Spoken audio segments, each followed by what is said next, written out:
렘넌트 예배 3과 말씀 제목은 데살로니가입니다.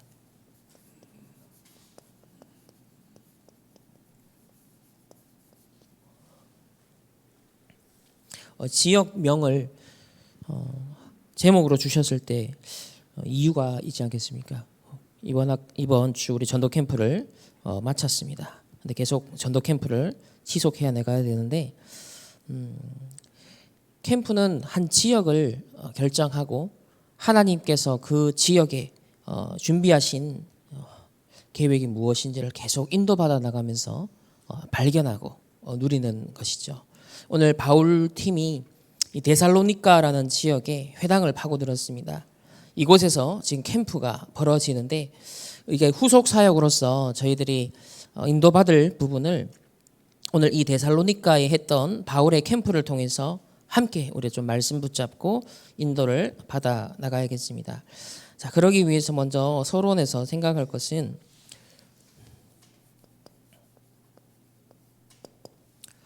응답을 가로막는 나의 여리고가 무너져야 됩니다.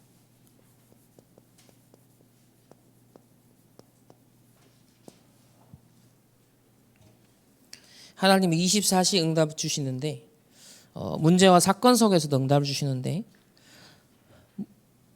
나의 여리고가 사실 그것을 보지 못하고 걸리게 만들거든요.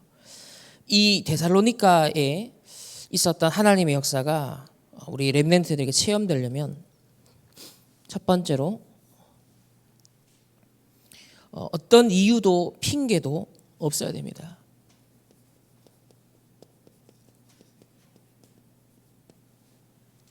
이유가 있다면 그 이유 때문에 그만두게 될 거예요.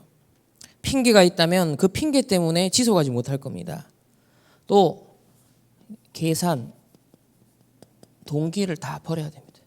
이것 때문에 지속할 수 없거든요. 다니엘과 세 친구는 어떤 언약을 잡았냐면 하나님이 그리 아니하실지라도 건져주지 아니하실지라도 괜찮다라는 그런 딱 자세를 가지고 있었습니다. 가장 어려운 환란 때 모였던 초대교회 중직자들이 안디옥 교회를 만들게 되었어요. 만약 그 어떤 이유, 핑계, 계산, 동기가 있었다면 절대로 안디옥 교회는 탄생할 수 없었을 것입니다. 하나님이 우리에게 정말 중요한 응답을 준비해 놓고 부르셨는데 나의 여리고가 먼저 무너져야 되겠죠. 두 번째는 우리 렘넌트들은 방황의 시간표가 찾아오기도 하고요. 때때로 갈등이 또 문제가 또 여러 어려움과 위기 있을 수 있겠죠. 인생 자체가 사실 이것의 연속이죠. 삶의 크고 작은 계속 연속됩니다. 그런데 이 모든 것이 축복이구나. 이 눈이 열려야지 우리는 지속할 수 있어요. 이 눈이 열리지 않으면 우리 지속할 수 없습니다. 하나님이 나와 함께 하시고 위드죠. 하나님이 관계와 만남 속에 임마누엘로 함께 하시고 심지어 안 좋은 것처럼 보이는 조건, 환경도 원네스로 합력하여 선을 이루시는구나. 위드 임마누엘 원네스 시스템이 내 안에 만들어져야 됩니다. 모든 절대 불가능 속에 하나님의 절대 가능이 보여지려면 위드 임마누엘 원네스 시스템. 이번에 금요일날 마무리하면서 첫 번째 1강에서 주셨던 말씀의 키워드가 하나님이 함께하는 비밀. 하나님이 나와 함께 하시는구나. 하나님이 나와 동행하시는구나. 이 능력, 이 비밀이 있어야만 우리가 지속할 수 있습니다. 이 행복함이 없다면, 이 힘을 얻는 비밀이 없다면 우리는 금방 이유에 빠지고요. 핑계, 계산, 동기 앞에 무너져 버립니다. 그래서 방황, 갈등, 문제, 위기, 어려움이 전부 다 문제가 돼버려요. 그런데 하나님과 함께하는 렘넌트의 비밀은 뭐였냐면 이것과 전혀 상관없이 하나님의 언약 잡고 묵묵히 일심전심 지속해서 갔다는 거예요. 바울은 얼마나 많은 핍박과 방해가 있었습니까? 근데 하나님이 함께하는 비밀, 이거는 나와 하나님 사이 개인의 비밀이거든요. 누가 막 알아봐주고 이런 것도 아닙니다. 하나님과 나 사이에 그 행복한 아침에 모든 것을 회복하는 시간, 하나님과 함께하는 그것으로 행복하고 힘을 얻고 미리 현장을 기도로 딱 정복하는 이 함께의 비밀이 있어야만 우리는 외로움도 이길 수 있어요. 인생 자체가 외로움의 연속입니다. 인간의 존재 자체가 사람이 아무리 둘러싸여 있고 많은 육신적이 있어도요, 본질적으로 외로워요. 하나님과 함께하지 않으면. 많은 걸 가지고 이루어도요, 하나님이 주시는 궁극적인 만족이 없으면요, 끊임없이 인간은 갈증을 느끼게 되어 있어요. 그래서 다른 우물을 파죠. 어제 토요 메시지가 딴 거 아니잖아요. 다른 길, 다른 것 자꾸 찾는다는 거예요. 하나님은 우리에게 오직 복음 주셨는데 자꾸 다른 길을 가고 다른 걸 찾는다는 거예요. 이스라엘의 7번 재앙당한 이유가 그것 때문이라는 거예요. 자꾸 다른 길을 찾는다. 오직이라는 건 다른 게 내게 영향을 안 주는 거거든요. 오직이 안 되면 다른 게 내게 영향을 준다는 얘기가 돼요. 그러면 사실상 진짜 이 응답을 누릴 수가 없게 돼요. 반짝할 수 있지만 지속할 수가 없습니다. 무엇보다 하나님의 인도를 받는다는 것을 굉장히 이게 애매모호한 일이 돼버리는 거죠. 그래서 진짜 하나님과 함께하는 이 비밀, 이 행복을 먼저 우리가 회복해야겠습니다. 세 번째는 현장에서 항상 내가 꼭 해야 될 게 뭔지, 꼭 해야 될 거 뭔지, 당연한 것, 필연적인 것, 절대적인 것, 이 300%를 계속 언약으로 주시는데, 내가 꼭 할 것, 현장에 꼭 필요한 것, 그리고 누가 해도 미래에 꼭 있어야 할 것, 이것을 염두하면서 우리는 지금 후속 캠프를 이어나가야겠습니다. 그러니까 지역 복음화 하나님의 뜻과 계획입니다. 렘넌트 회당운동 하나님 원하는 겁니다. 이걸 위해서 내가 꼭 해야 될 것, 우리 충만교회가 이 지역 복음화의 절대망대가 돼야 되는데, 하나님 내가 꼭 응답받을 게 뭡니까? 현장에 꼭 응답받아야 될 게 무엇입니까? 미래를 두고 당연하고 필연적이고 절대적인 것, 주님 300% 이걸 놓고 중직자로, 산업인으로, 목회자로 우리 렘넌트들이 꼭 해야 될 것, 이 인도를 받는 이번 캠프였습니다. 그래서 전도 캠프에 대해서 30년 전부터 주셨던 메시지가 너무 완벽한 진짜 그림으로 주셨구나. 지금도 너무나도 맞는, 지금도 정확하게 성취되는 인도받을 말씀으로 주셨다는 것을 발견하게 되었거든요. 그래서 복음운동하지 못하도록, 이 캠프를 취소하지 못하도록 방해하는 나의 숨은 여리고가, 또 현장의 여리고가, 교회의 여리고가 먼저 무너지는, 하나님이 함께하는 비밀로 이 여리고를 완전 넘어설 수 있는 이 축복을 이번 한 주가 먼저 누려야겠습니다. 자, 그러면 이 여리고를 무너뜨리고 위드 임마누엘 원네스를 누린 이 바울과 그 캠프 팀은 하나님의 인도를 받아 어디로 갔습니까? 오늘 당대 최고의 도시인 데살로니가에 도착했습니다. 여기 굳이 당대 최고의 도시라고 표현을 해놨어요.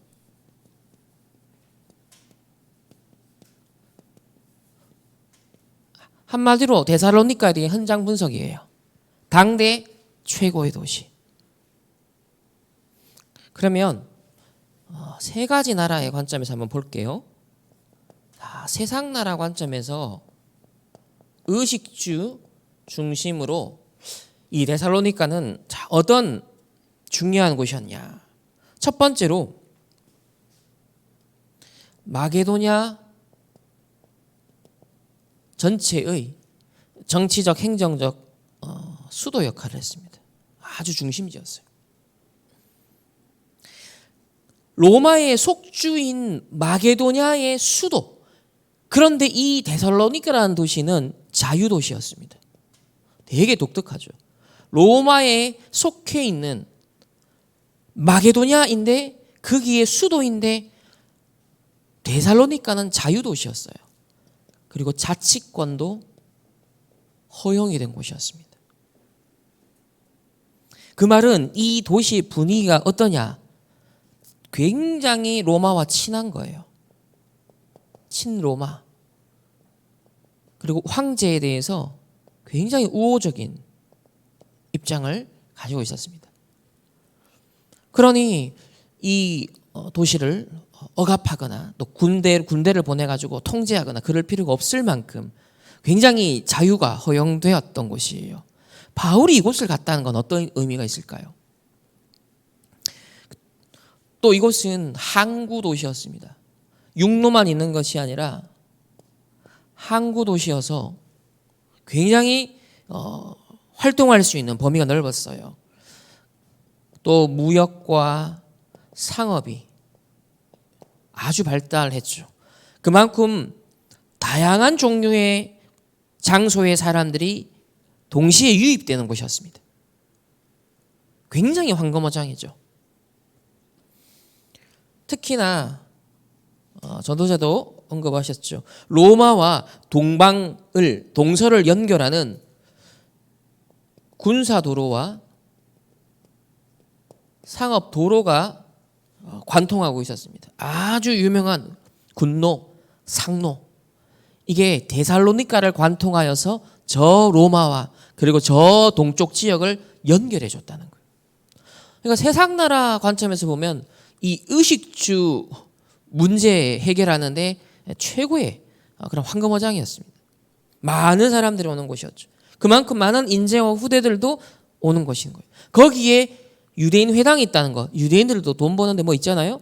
굉장히 유대인들도 이곳에 와서 정착해 있었고 회당이 있었다는 거죠.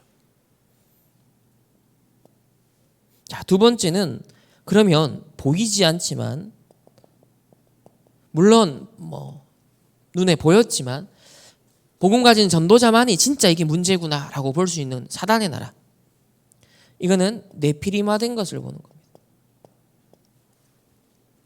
데살로니가는요. 데살로니가전서 1장 9절.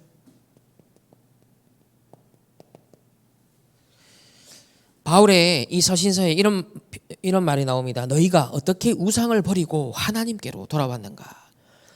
어디에 빠져 있었다고요? 우상 숭배에 빠져 있었던 대표적인 도시입니다. 당시 그리스, 로마 문화를 배경으로 하는 모든 도시들이 사실은 다 이 배경을 가진 고대 도시들이죠. 그 중에서도 데살로니가라고 했을 때 좀 특징적인 것은 그 아이들이 보는 그리스, 로마 그 신화에 보면 항상 대표적인 신들이 등장하는데 그 올림포스 12신 애니메이션으로도 아이들이 보는 거 많이 나옵니다. 올림포스 12신. 바로 이 신들을 숭배하는 지역이었어요.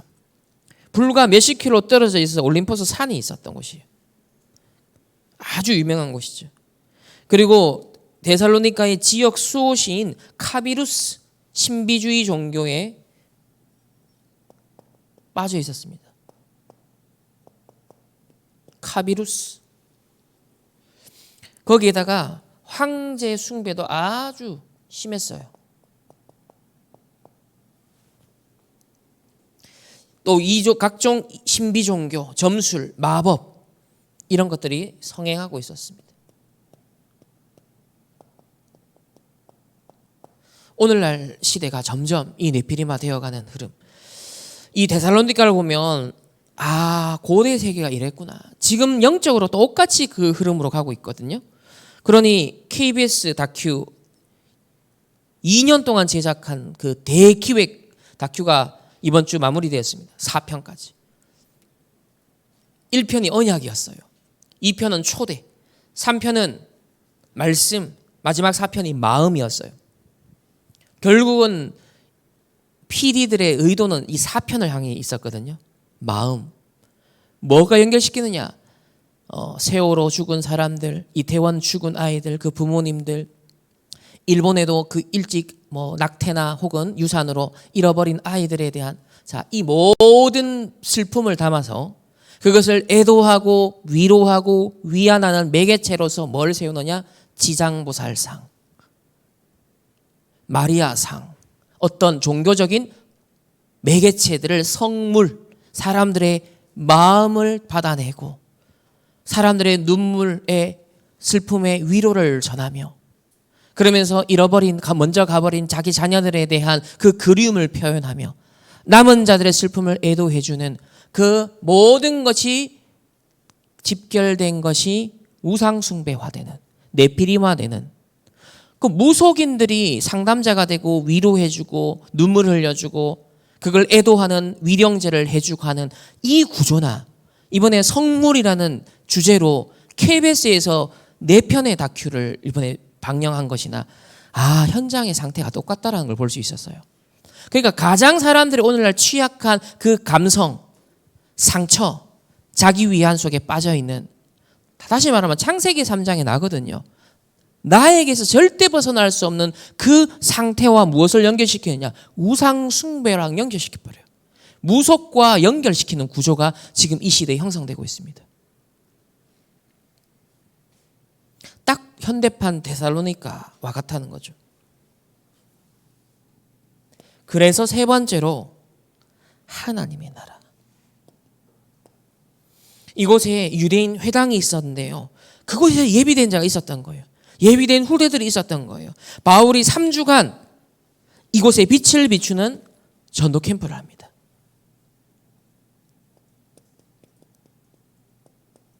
새 안식일을 정하여서 들어갔다고 됐거든요. 자, 그러면 이런 바울의 전도 캠프 현장이었던 데살로니가를 보고 우리 지역, 우리 나라, 그리고 이 시대의 영적 현장의 흐름들을 한번 보시면서 바울의 캠프를 우린 그대로 따라가야 됩니다. 자, 두 번째 보면 바울이 캠프 했을 때 그 관례가 나와요. 오늘 2절에 보면은 어떤 표현이 나옵니까? 바울이 자기의 관례대로 그랬습니다. 전략이 있었다는 거예요. 첫 번째는 어딜 가든지 예수님도 그랬지만 바울도 회당을 공략합니다. 먼저 유대인들이 흩어져 있는 그 디아스포라, 먼저 잃어버린 자들을 찾는 작업부터 한 거예요. 그래서 기존 신자도 문이 될 수 있다는 게 꼭 영접을 한다 떠나서 문이 될 수 있는 거예요. 궁극적으로는 불신자 전도, 이 목표입니다. 하지만 문이 될 수 있는 회당. 바울도 이곳을 봤는데 여기가 완전 삼어장이죠. 황금어장.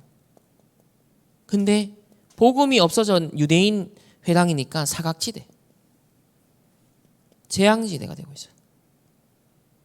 여기에는 유대인뿐만 아니라 복음의 이 유대 종교에 관심이 있는, 하나님을 두려워하는 그런 이방인들도 사실 들어와 있었고, 아직 할례는 받지 않았지만은 그런 이방인들도 이 하나님에 대한, 여호와에 대한 관심을 가지고 들어온 사람들이 꽤 많았습니다.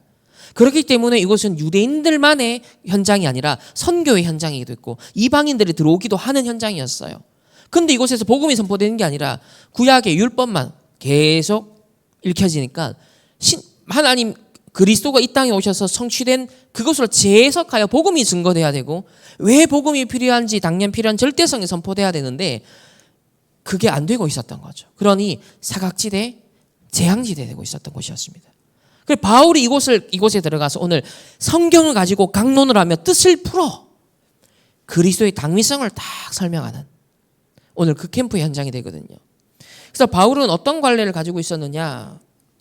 두 번째로 새 안식일이라 그랬습니다. 3주간 했던 거죠. 우리가 예비 캠프 3주간 이제 여기에 기준을 두고 하는 겁니다. 바울도 이렇게 했으니까요. 다시 말해 캠프에 스케줄이 있었다는 거예요.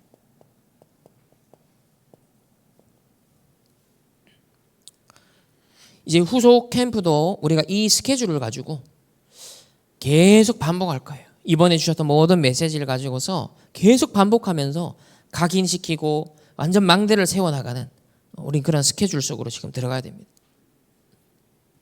그럼 바울이 이렇게 관례대로 들어가서 궁극적으로 뭘 전했느냐? 캠프의 주인공 되시는 예수 그리스도. 그 그리스도의 완전성을 전했어요. 다른 말로 당위성을 증거했습니다. 단순히 예수는 그리스도입니다. 이걸 선포한 정도가 아니라 왜 그리스도이어야 하는가에 대한 이유를 전달한 거예요. 이 시대를 보고 현장을 보고 우리 자신을 볼 때 왜 오직 복음 아니면 안 되는가? 안 되잖아요. 오직 복음 빛이 아니면 안 됩니다.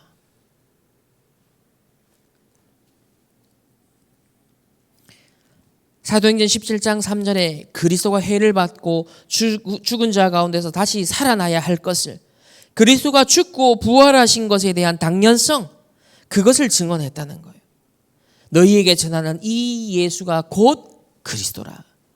이미 구약을 잘 아는 유대인들이잖아요. 이미 메시아가 온다, 그 예언을 알고 있는 자들이었어요. 근데 그 예언의 성취가 예수 그리스도가 이 땅에 오심으로, 그리고 죽고 부활하심으로, 승천하심으로 완전하게 성취됐다는 것을 유대인들은 모르는 거예요. 특히 저 디아스포라, 지금 데살로니카에 살고 있는 많은 유대인들은 모르는 거예요. 저 팔레스타인 땅에서, 저 예루살렘에서 어떤 일이 있었는지 구체적으로는 잘 모르잖아요. 그래서 구약을 이미 공유하고 있는 사람들에게 실제로 뜻을 풀어 그랬어요. 정확한 말씀을 가지고서 뜻을 풀어. 오늘날 우리가 심부름해 줘야 될 것이 무엇입니까? 그리스도가 왜 당신에게 필요한가? 그리스도가 아니면 절대로 해결할 수 없는 운명, 사단과 지옥 배경과 이 원죄에 따른 저주 재앙, 여기서 해방받을 수 있는 사람은 아무도 없는 거예요. 벗어날 능력과 부를 가진 사람 아무도 없어요. 황제라도 예외가 없습니다. 이 데살로니카에 많은 부자가 있었고 권력자들이 있었거든요. 오늘 복음을 받은 누가 나와요? 헬라인, 그 경건한 헬라인의 큰 무리와 적지 않은 귀부인이란 표현을 굳이 여기 왜 써놨습니까? 그만큼 높은 지위에 있는, 로마와 관계를 잘 맺으면서 높은 지위에서 권력과 명예와 부를 누리고 있었던 집안의 여성들이라는 거예요. 그리스도가 왜 필요한가에 대한 이유. 이번에 운명전쟁에도 100억 자산가들도 나오고 4천억 매출 올리는 CEO도 나오고 다 나옵니다. 이번에 또 이렇게 뜬 사람들은 2029년, 2027년까지 예약이 쫙 찼다고 해요. 그 인스타 보니까는 어떤 무당은 스포츠카 타고 다니더라고요. 그러니까 이미 이 사람들은 부자예요.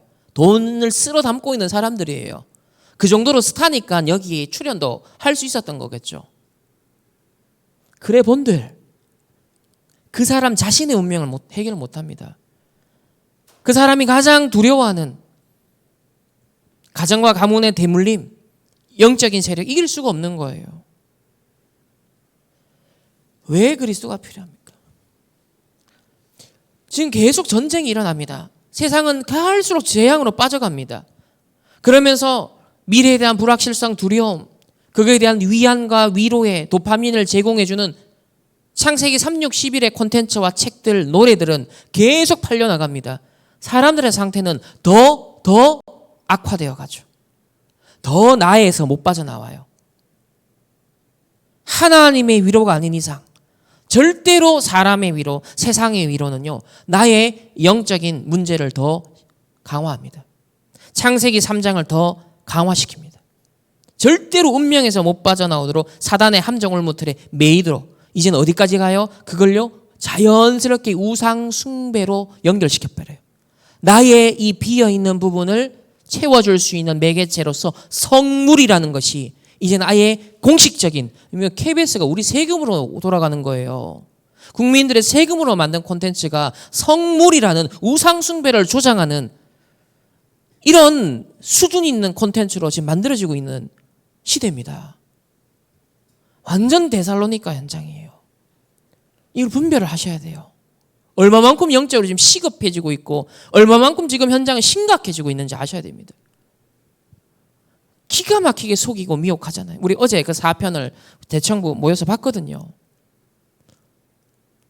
이태원 그 네피림 축제, 귀신 축제에 나가고 깔려 죽은 자기 딸을 잃어버린 미국 공인 그 회계사 시험까지 합격하고 이제 취업을 앞두고 있었던 너무 안타까운 사연이죠.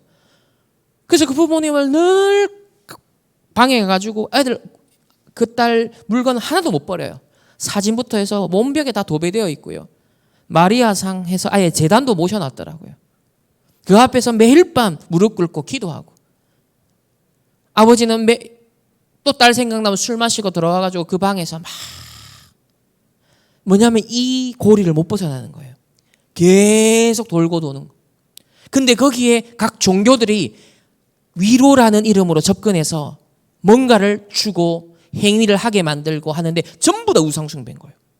사단의 흑암의 함정 올무틀에서 벗어나지 못하도록 그 아예 시스템 연대라는 함께 위로하는 공동체가 형성돼 버리니까 이분들이 거기서 절대로 나올 수가 없는 겁니다.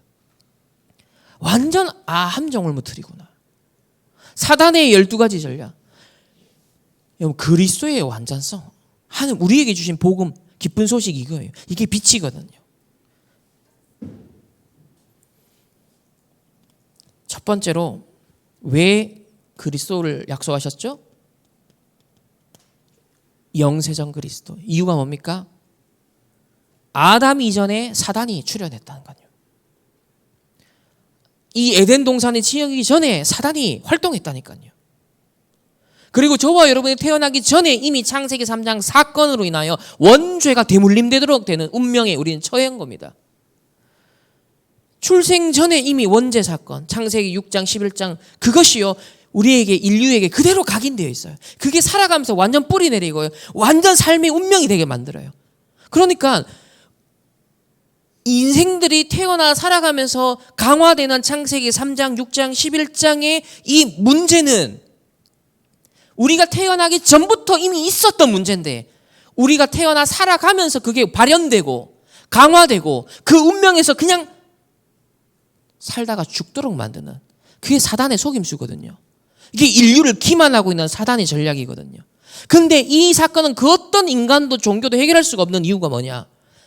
이 땅이 이 천지 만물이 만들기 전에 사단이 천사였는데 하나님 대적하고 하나님의 영광에 도전을 하면서 그 교만에 빠져서 타락한 사건이 있었어요. 그런 인간이 만들어지자마자 에덴 동산에 침투하여 공중의 권세 잡은 자, 이 사단이요 최초의 하나님의 형상대로 지음받은 인간을 미혹한 겁니다. 여기 이 사건을 아무도 해결 못한다니까요. 그래서 이 흑암을 해결할 수 있는 건 영세전 그리스도밖에 없는 거예요. 영세전 그리스도.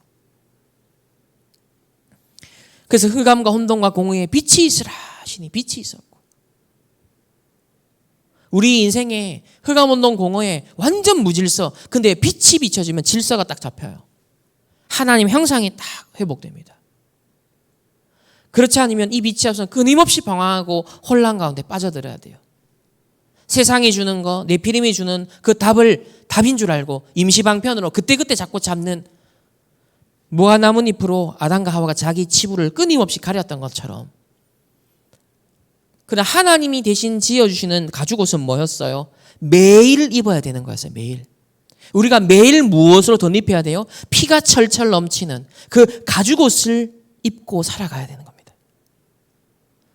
영세전 그리스도. 두 번째는 이분이 이 땅에 오셨습니다. 성육신 하신 그리스도. 왜 그렇죠? 인간을 구원하기 위해서예요. 인간을 구원하기 위해 낮고 낮은 이 땅에 낮고 낮은 모습으로 하나님이신데 육신을 입고 이 땅에 오셨습니다. 나를 위하여.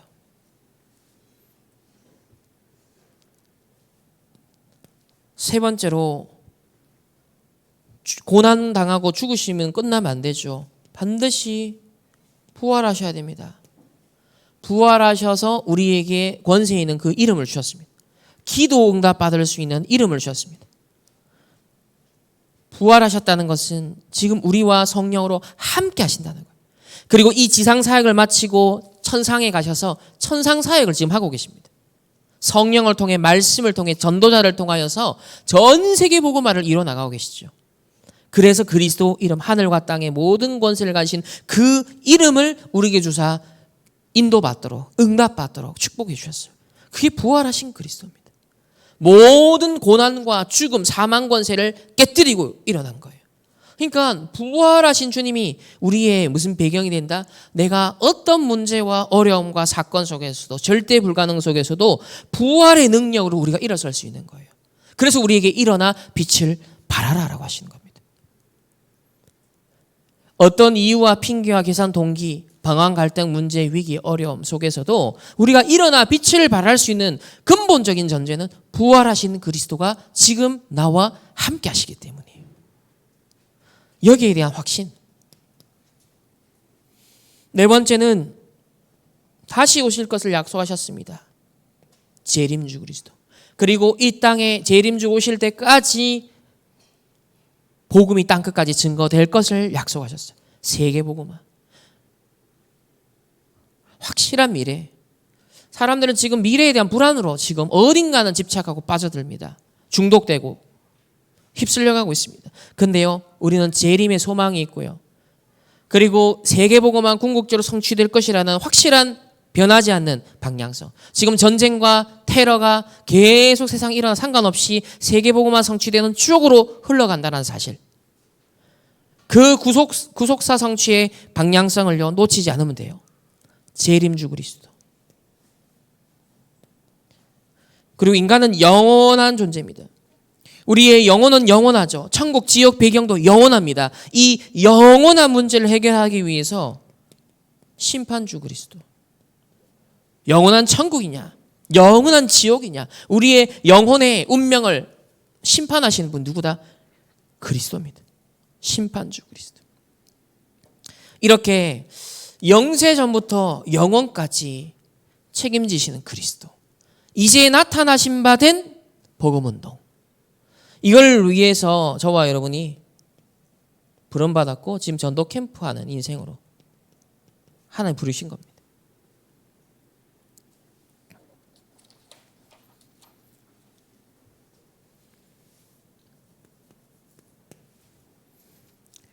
자, 이 데살로니가의 회당에서 캠프가 일어나니까 유대인의 방해가 일어나죠. 오늘 성경에는 시기했다. 5절에 보니까 유대인들이 시기하여서 저자의 어떤 불량한 사람들을 폭력배들을 데리고 때를 지어 성을 소동하게 하고 야손의 집에 침입했다. 기록하고 있습니다. 여기서 기억할 것은 핍박은 가장 좋은 응답이 된다.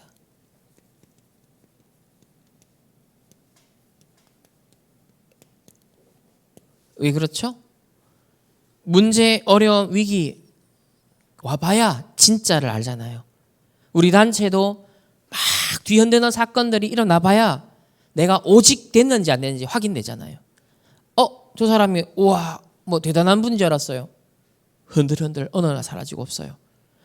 오직 제자 됐는지 안 됐는지 상황을 통해 하나님 흔들어 보시는 겁니다.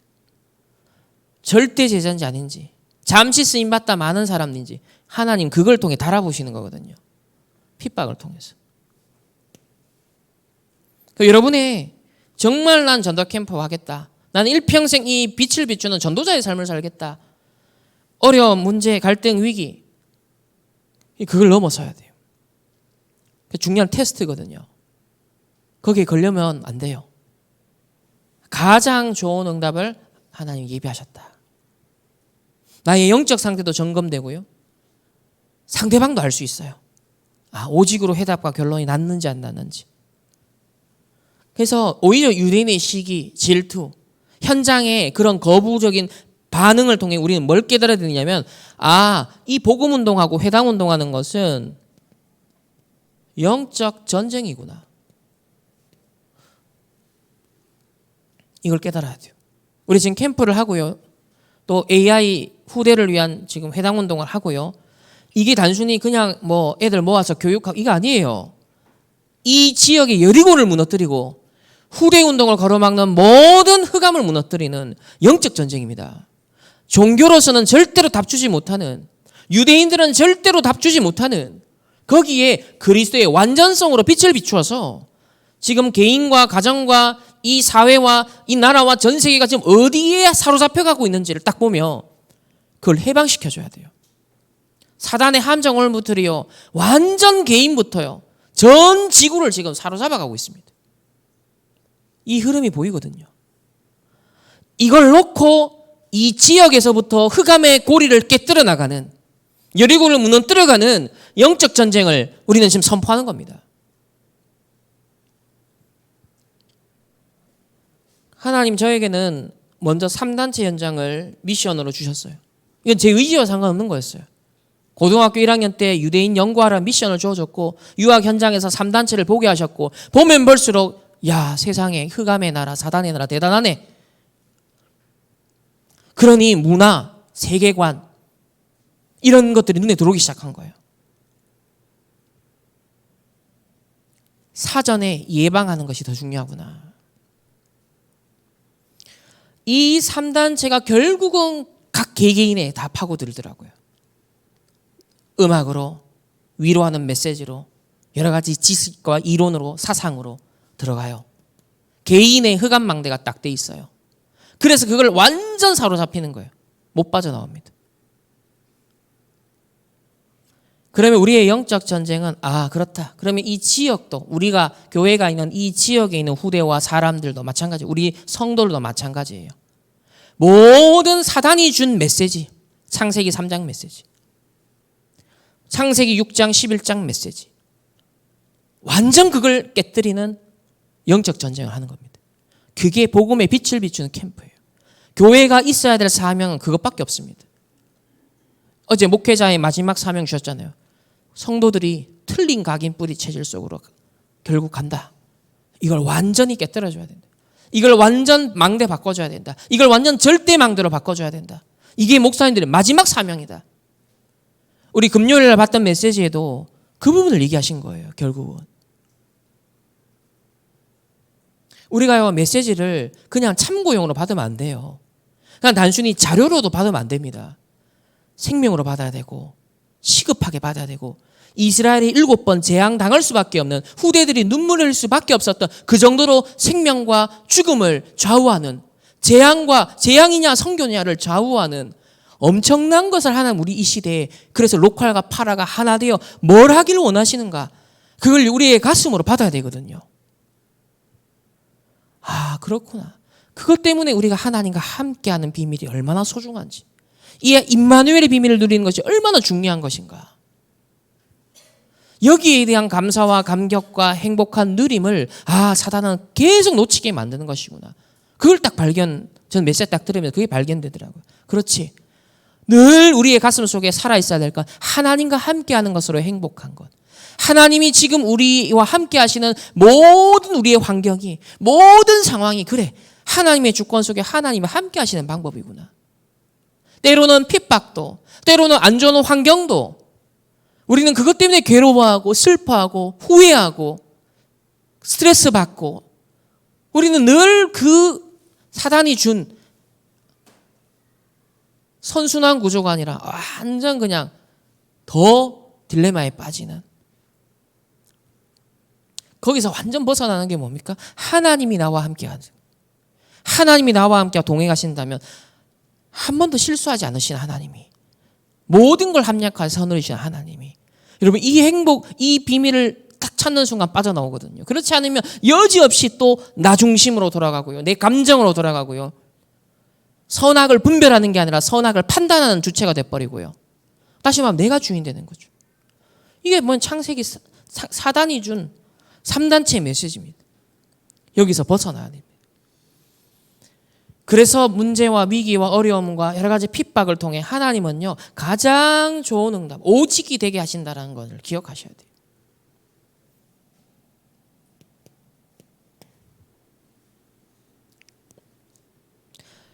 이때 절대 제자 야손이 나타나죠.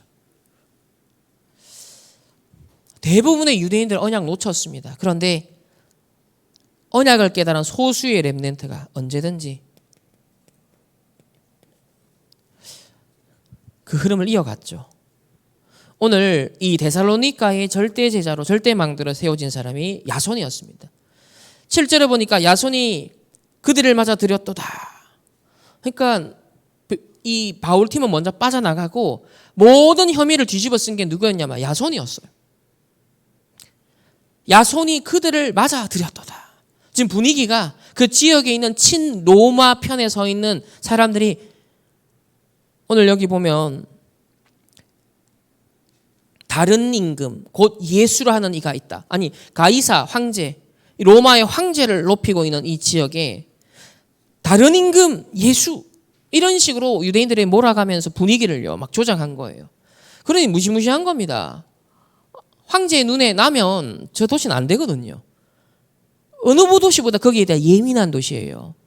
근데 야손을 그 프레임에 딱 걸어가지고 다른 임금 예수를 전한다. 그 팀에 도움을 줬다. 라면서 야손을 차단하려고 막 분위기를 몰아갔죠. 근데요, 야손은 눈도 끔찍 안 했습니다.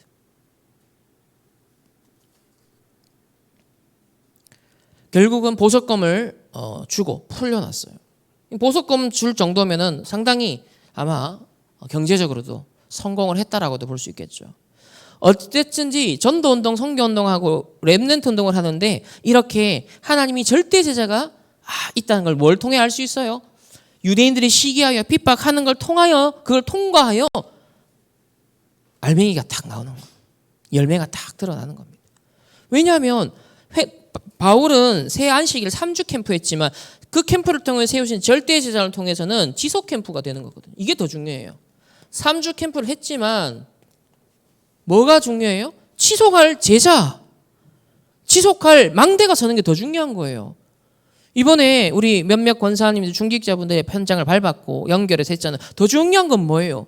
이번에 전도라는 걸 놓고 내 현장을 돌아봤고 전도라는 걸 놓고 대상 잡고 기도하고 있고 하나님이 현장에 이런 또 만남을 보내주셨구나.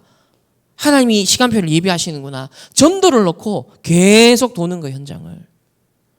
그런 나의 기존의 그 현장을 전도의 눈으로 계속 캠프해 나가는 그런 결단을 우리 성도님들이 이번에 딱 하게 된 겁니다. 이게 더 중요한 거예요. 3주간 캠프도 중요하지만 그 지역에 그 현장에 그 만남에 망대로 서는 사람 절대 제자. 나는 어떤 상황 막힌 거 상관없이 계속 성령 인도 따라 나는 절대 제자로 빛을 비출 거다.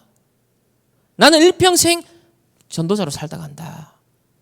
이 결심을 하는 야손과 같은 절대 제자가 더 중요한 거예요.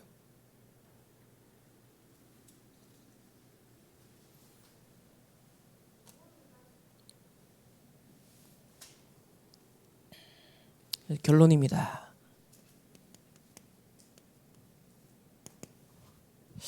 저는 이번에 제 나름대로 작은 결단을 했어요. 이번에 주셨던 이 캠프의 메시지 비디오, 이 영상을 가지고 우리 교회에 계속 반복적으로 일단 캠프를 하면서 계속 캠프의 언약들이 뿌리 내려가도록 심부름해야겠구나. 왜냐하면 우리의 각인과 뿌리와 체질이 전도운동과 거리가 멀고 캠프와는 거리가 멀고 부담으로 여리고요로 딱 자리 잡은 세월이 많았어요. 근데 아니다. 가장 하나님과 함께하는 행복을 누리는 비밀이고 흑암을 완전 깨뜨릴 수 있는 무기를 우리에게 쥐어주시는 시간표입니까? 이 무기는요 갈고 닦을수록 좋은 거예요.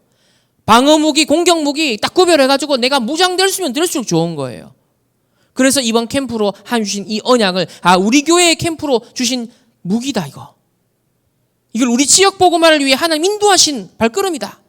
다 그렇게 확신하고 계속 반복적으로 이 캠프 흐름 속으로 가려고 합니다. 그래서 제가 이번 주 진짜 할 게 많은데 중부노회 예비 캠프 세미나 공지가 딱 떴는데 하나님 어떻게 해야 되죠? 제 마음에 전에 같아서 많이 갈 생각을 안 하죠. 왜냐하면 내가 해야 될 스케줄이 이미 딱 있으니까요. 근데 제 마음에 이번 캠프 속에 다른 지역, 다른 노회에서 하나님께서 이 노회 캠프 쭉 이어나가는 그 현장 흐름도 좀 봐야겠다. 확인해 봐야겠다. 그런 마음을 제가 어젯밤에 결단을 하고 인도받기로 했어요.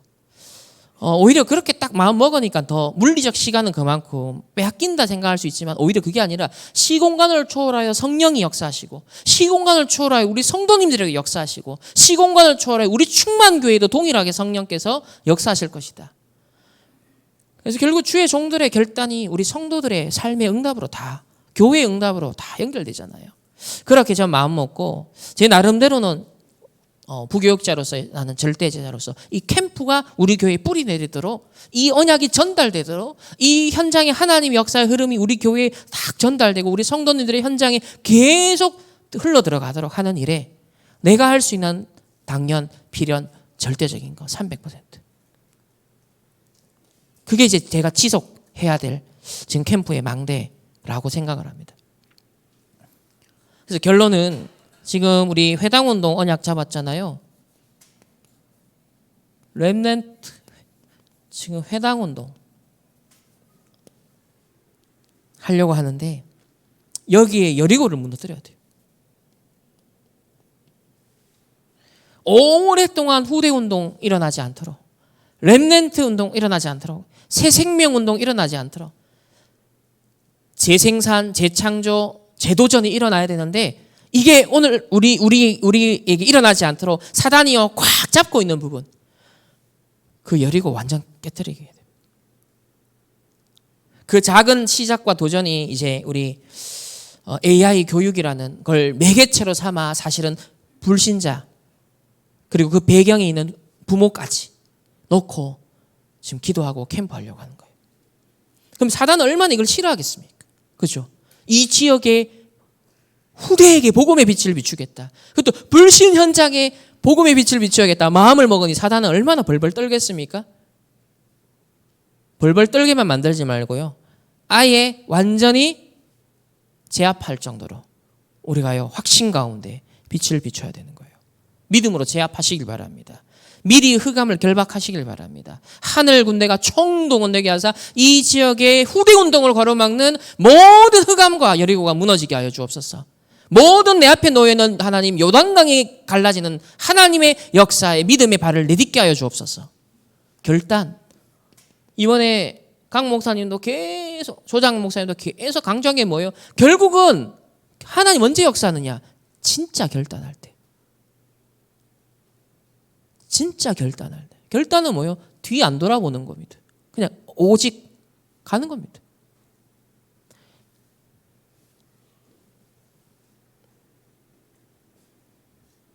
오직 복음운동이 지속되지 못하고 끊어지기를 반복하여 이스라엘은 7재앙 당했습니다.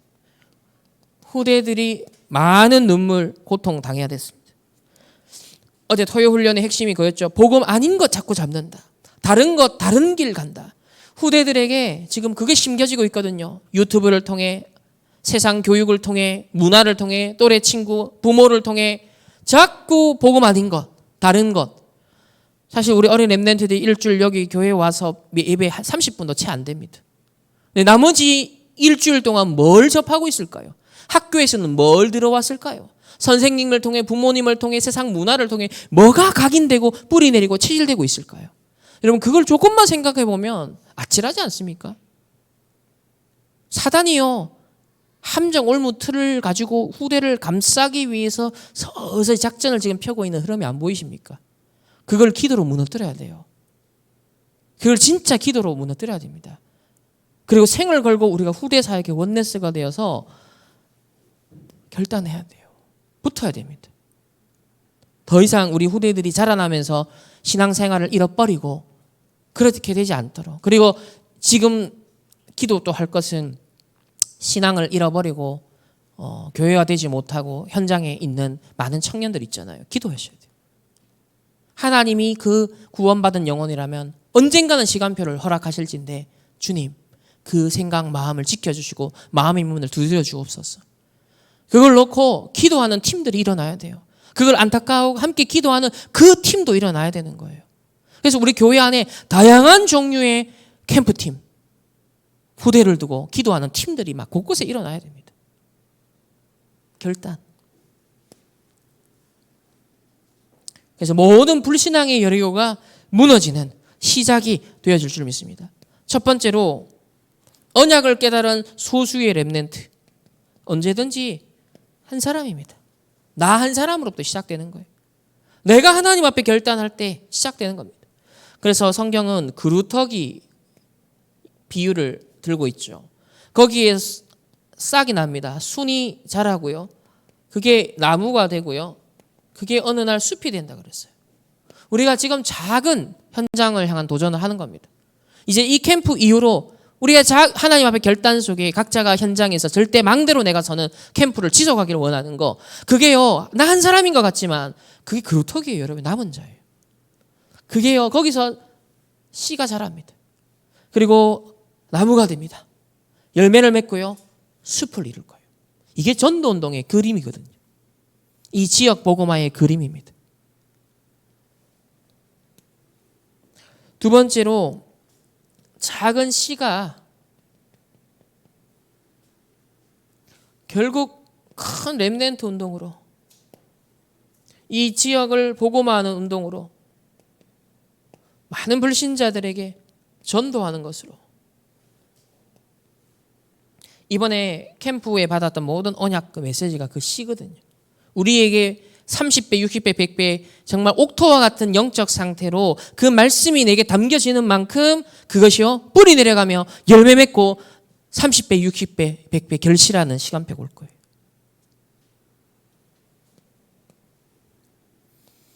우리의 삶은 그럼 어떻게 해야 됩니까? 24 복음을 누리는 것에 집중하고, 여러분의 업과 공부는 어떻게 해야 되죠?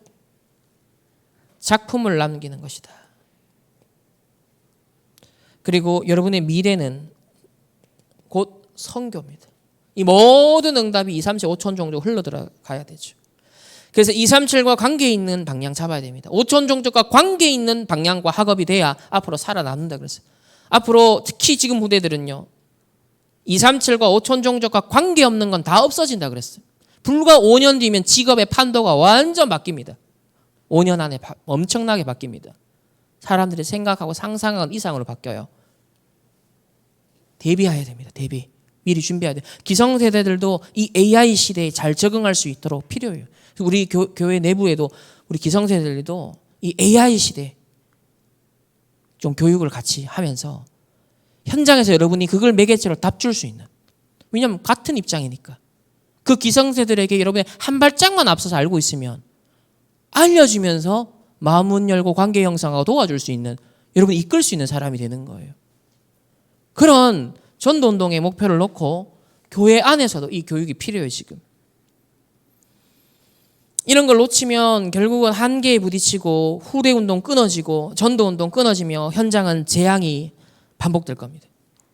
이제 급변한 시대가 이미 왔기 때문에 이 AI 콘텐츠 창작 교실을 아주 중요한 회당운동의 플랫폼으로 여러분 딱 기억하시고 함께 기도를 모아주셔서 이 지역의 영적 전쟁을 하는 거다. 우리 후대들을 살리는 시작이고 교회를 살리는 시작이다. 이걸 놓고 우리 개개인이 좀 하나님 앞에서 설 수 있길 바랍니다. 오늘 데살로니가에 선포된 그리스도의 완전성, 그 당연 필연 절대성, 이번 한 주간 누리시면서 승리하시기를 주님의 이름으로 축원합니다. 하나님 감사합니다. 데살로니가 이 그리스도의 완전성의 복음이 선포되었던 이 현장에 바울 이 캠프팀을 통하여 이 지역의 흑암의 망대 여리고가 무너졌습니다. 하나님, 이제 전도 캠프 이후 우리 각자가 하나님 앞에 결단하며 이 전도 캠프의 지속을 놓고 하나님 정말 인도받기를 원하오니 야손과 같은 절대 제자들로 우리가 세워지게 하시고 하나님 앞에 우리의 중심이 정말 선 그런 결단이 있게 하여 주옵시며 특별히 우리 후대 운동을 가로막는, 생명 운동을 가로막는 모든 불신앙과 우리의 모든 한계가 무너지고 여리고가 무너지는 시작이 되게 하여 주옵소서. 날마다 매일 이 빛을 비추는 하나님 전도 캠프의 삶을 살 수 있도록 하나님께서 인도하여 주옵소서. 또 하나님 앞에 드린 이 믿음의 예물을 받아주사 30배, 60배, 100배 열매 맺는 하나님 예물이 되어지며 전도운동 캠프하는데 후대 사역하는데 귀하게 쓰임받는 하나님 빛의 경제가 될 수 있도록 축복하여 주옵소서. 지금은 우리 주 예수 그리스도의 은혜와 하나님의 무한한 사랑하심과 성령 하나님의 내주 인도 역사하심이 그리스도의 완전성을 가지고 캠프의 빛을 비추길 원하는 모든 주의 백성들, 렘넌트들, 개인 만남 가정업과 흩어지는 모든 현장 위에 이제로부터 영원토록 항상 함께 계실지어다. 아멘.